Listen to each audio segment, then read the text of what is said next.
Guys हम लोग discuss करेंगे प्रोहिबिशन लॉस के बारे में, निषेध कानून के बारे में। अ वेरी इंपॉर्टेंट टॉपिक, इसकी आपको एक अच्छी जानकारी होनी चाहिए। अभी ये टॉपिक हम लोग इसलिए डिस्कस कर रहे हैं क्योंकि बिहार सरकार ने अवैध शराब निर्माण की निगरानी के लिए ड्रोन का उपयोग करने का निर्णय लिया है।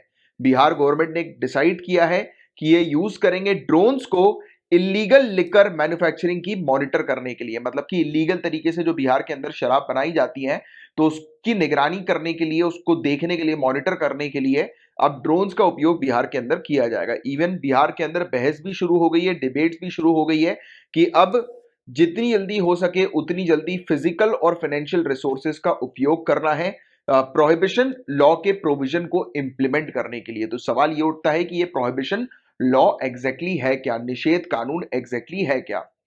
तो गाइस किसी चीज को मना करने का कार्य या अभ्यास है ये निषेध कानून। विशेष रूप से ये शब्द मादक पेय यानी कि जो ड्रिंक्स वगैरह जो हम लोग को देखने को मिलती है, स्पेशली अल्कोहलिक बेवरेजेस वगैरह हमें देखने को मिलते हैं, उनके कंजम्पशन, उनके पोजीशन, उनके सेल्स, उनके ट्रांसपोर्टेशन, उनकी स्टोरेज, उनकी मैन्युफैक्चरिंग को बैन करने से रिलेटेड ये पर्टिकुलर प्रोहिबिशन लॉ हमें देखने को मिलता है। मतलब सिंपल तरीके से कानून के माध्यम से सरकार क्या करती है, अल्कोहलिक बेवरेजेस के कंजम्पशन को जब बैन करवाती है तो ऐसा जो कानून होता है जो बैन करने से रिलेटेड होता है उसको प्रोहिबिशन लॉ जो है वो कहा जाता है। सिंपल सी चीज ये आप ध्यान में रखिएगा। और प्रोहिबिशन लॉ से रिलेटेड संविधान के अंदर क्या कोई प्रावधान है, कॉन्स्टिट्यूशन में क्या कोई प्रोविजन है? तो अगर हम बात करें अनुच्छेद 47 की, आर्टिकल 47 की, जो directive principle of state policy का हमें देखने को मिलता है, एक निर्देशक सिद्धांत है, इसमें क्लियरली कहा गया है कि राज्य मादक पेय और स्वास्थ्य के लिए हानिकारक दवाओं के औषधीय प्रयोजनों को छोड़कर इनके उपभोग पर प्रतिबंध लगाने के लिए नियम बनाएगा।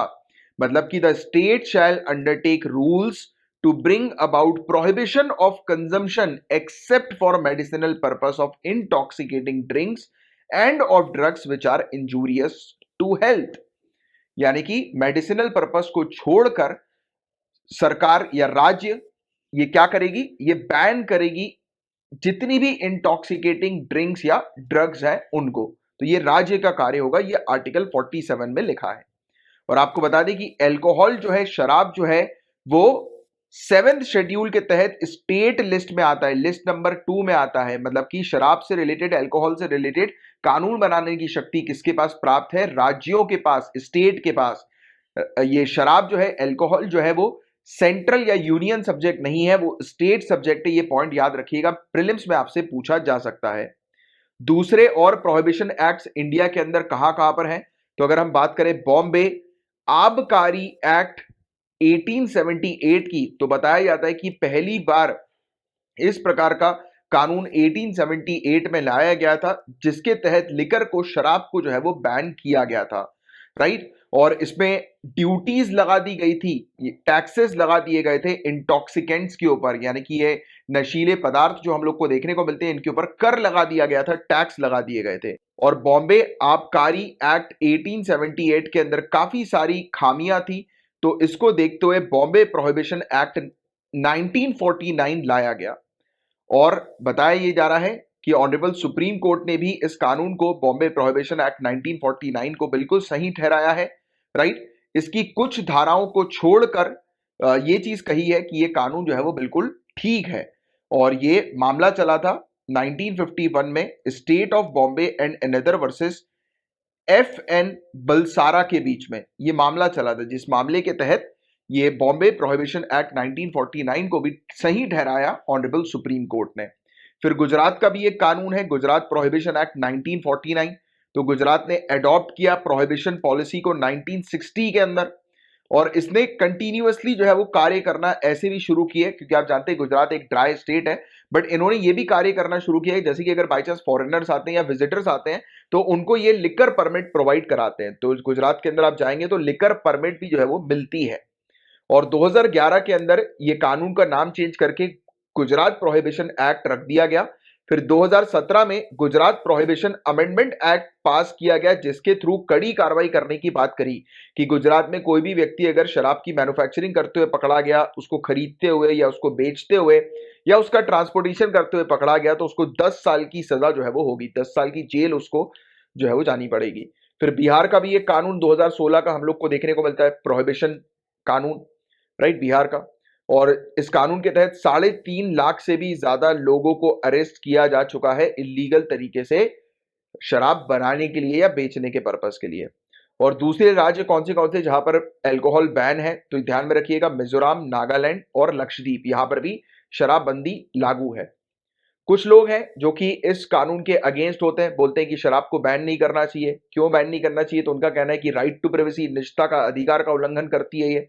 एक व्यक्ति के पास पूरे अधिकार है कि वो किस प्रकार से खाना खाना चाहते हैं, किस टाइप के बेवरेजेस लेना चाहते हैं, उनके पूरा अधिकार है। तो आप उनके इस अधिकार को, राइट टू प्राइवेसी को जो है वो छोड़ रहे हो, मतलब उसका उल्लंघन कर रहे हो, जो कि अपने आप में एक फंडामेंटल राइट है, मौलिक अधिकार है। इवन काफी सारी रिसर्च और स्टडीज के थ्रू ये चीज सामने आई है कि डोमेस्टिक वायलेंस हम लोग को देखने को मिलता है। अब देखो, इसकी दो चीज हैं। ये जो डोमेस्टिक वायलेंस की बात कर रही है, शराब ना मिलने पर डोमेस्टिक वायलेंस की बात कर रहे हैं, but we also know about the second face या कॉइन का दूसरा जो हिस्सा है, उसके बारे में भी हमें पता है कि शराब पीने के बाद भी घर परिवार में लोग बाग जो शराबी जो होते हैं वो मार पीट करते हैं, गाली गलौज करते हैं, राइट। बट दोनों ही चीजें हैं, अगर शराब उनको नहीं मिलती है तो भी वो मारपीट करते हैं, गाली गलौज करते हैं। तो ऐसी चीजें भी है, यानी कि एक शराबी को अगर आप शराब नहीं दोगे, रोक के रखोगे, तो वो मारपीट करेगा, गाली गलौज करेगा। तो ये वाली चीज यहाँ पर ये बताया गया कि इसलिए इस कानून को जो है वो लागू रखना चाहिए, क्योंकि ये कानून लागू नहीं रहता, मतलब आप इसको बैन करोगे तो जो शराबी है वो फिर डोमेस्टिक वायलेंस करेंगे। अब इसमें इन्होंने ये भी कहा कि यार इससे तो सरकार को भी बहुत लॉस है, क्योंकि सबसे ज्यादा टैक्स की अगर हम लोग बात करें तो टैक्स रेवेन्यू उसका मेजर पार्ट जो है वो अल्कोहल से जनरेट होता है। और इस प्रकार से अगर रेवेन्यू अगर सरकार के पास नहीं होगी, पैसा अगर सरकार के पास नहीं होगा, तो सरकार जो है वो पब्लिक वेलफेयर प्रोग्राम नहीं चला पाएगी। तो ऐसा जो है वो लोगों ने कहा। इवन ये भी कहा कि ये शराब की शॉप्स वगैरह जो होती है उससे एम्प्लॉयमेंट भी काफी जनरेट होती है, किसानों को भी अच्छा खासा पैसा मिलता है, डायरेक्ट और इनडायरेक्ट एम्प्लॉयमेंट काफी ज्यादा जो है वो जनरेट होती है शराब के कारण, है ना। बट कुछ लोग बोलते हैं कि इसको बैन कर देना चाहिए, क्योंकि ये लाइवलीहुड पर इम्पैक्ट क्रिएट करती है, आजीविका पर प्रभाव करती है, महिलाओं के लिए सबसे बुरी है। मतलब महिलाओं के ऊपर हमें देखने को मिलता है कि महिलाओं के अगेंस्ट, मतलब अगर हम बात करें ये डोमेस्टिक वायलेंस वगैरह की, महिलाओं और बच्चे सबसे ज्यादा इसमें पीड़ित हम लोग को देखने को मिलते हैं, विक्टिम हम लोग को देखने को मिलते हैं, राइट। और सामाजिक कलंक अभी भी शराब के सेवन से जुड़ा हुआ है, यानी कि जो कोई व्यक्ति शराब पीते हैं तो उनको तो एक अलग नजर से देखा जाता है कि यार ये तो शराबी है। तो वो सामाजिक कलंक आज भी जो है वो जुड़ा हुआ है इस चीज से, राइट।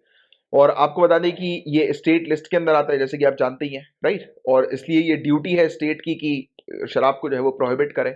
इवन हमारे directive principle of state policy के अंदर भी मेंशन था इसके बारे में, राइट, कि प्रोहिबिट किया जाए सरकार के द्वारा इंटॉक्सिकेटिंग प्रोडक्ट्स को, राइट। गांधीयन प्रिंसिपल भी आपने मेंस के आंसर में लिख सकते हैं कि गांधी जी भी नहीं चाहते थे कि शराब जो है वो इंडिया के अंदर उसका प्रोडक्शन हो, उसकी मैन्युफैक्चरिंग हो, उसकी बिक्री हो, है ना। तो ये चीज है।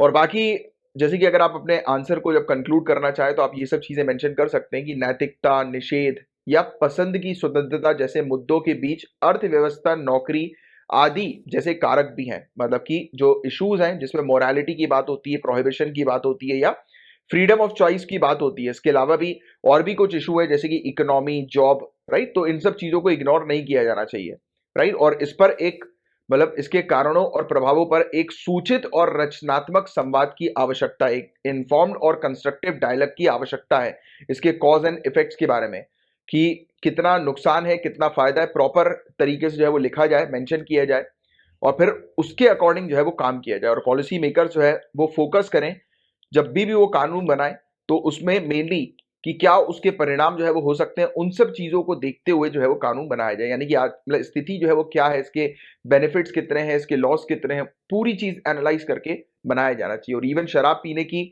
उम्र जो है वो पूरे देश में एक समान की जानी चाहिए। और सार्वजनिक रूप से शराब के नशे में व्यवहार, प्रभाव में घरेलू हिंसा, शराब पीकर गाड़ी चलाने के खिलाफ सख्त कानून बनाए जाने चाहिए, राइट। मतलब कि अगर एक व्यक्ति पब्लिक में ड्रंकन बिहेवियर जब करते हैं, राइट, पब्लिक में शराब पीकर उल्टी सीधी हरकतें करना, राइट, डोमेस्टिक वायलेंस करना शराब के इन्फ्लुएंस में, या ड्राइविंग करना शराब के इन्फ्लुएंस में, तो ऐसी चीज पर एक कड़े कानून बनाने की आवश्यकता है। और सरकारों को शराब से अर्जित राजस्व यानी कि सरकार जो रेवेन्यू अर्न करती है, जनरेट करती है शराब से, अल्कोहल से, तो उसका एक हिस्सा सामाजिक शिक्षा में, सोशल एजुकेशन में, नशा मुक्ति में, डी एडिक्शन में और सामुदायिक समर्थन यानी कि कम्युनिटी सपोर्ट में भी